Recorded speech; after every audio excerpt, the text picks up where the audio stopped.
Hi friends, నా videos కానీ మీకు నచ్చినట్టయితే please like and subscribe my channel. ఈరోజు మేఘ సందేశం సీరియల్లోనే ఏం జరుగుతుందంటే, భూమితోని శారద పూరి కలిపి మాట్లాడుతూ ఉంటారు. ఏంటి డిస్కషన్ అని చెప్పి అక్కడికి వచ్చిన గగన్ అంటాడు. గగన్ కంటి దగ్గర కాటుకు అంటుకోవడం చూసి అందరికీ ముసిముసిగా నవ్వుకుంటూ ఉంటారు. ఈలో భూమి గగన్ బయటికి వెళ్ళడం చూసి ఆగండి అని చెప్తుంది. తనకి సైక్ చేసి చెప్తుంది అక్కడ కాటికి ఉన్నదని చెప్పి. అప్పుడు శారద అంటుంది, మీరిద్దరు కవర్ చేసుకుంటుంటే చాలా బాగుంది అని చెప్పి అంటుంది.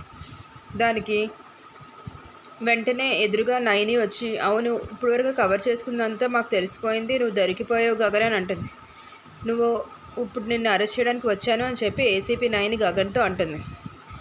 గగన్ చేపట్టుకుని లాక్కెళ్తుంటే గగన్ అడుగుతాడు, నన్ను ఎందుకు అరెస్ట్ చేస్తున్నారు, ఏ బేసిస్ మీద అని అడిగేసరికి జరిగింది చెప్తుంది ఏసీపీ నైని. అపూర్వ శరశ్చంద్ర మీద అటాక్ చేసిన మనిషిని స్టేషన్కి తీసుకొచ్చి అతని మీద ఎంక్వైరీ చేస్తే అతను గగన్ పేరు చెప్తాడు. గగన్ సుపారీ ఇచ్చాడని చెప్పి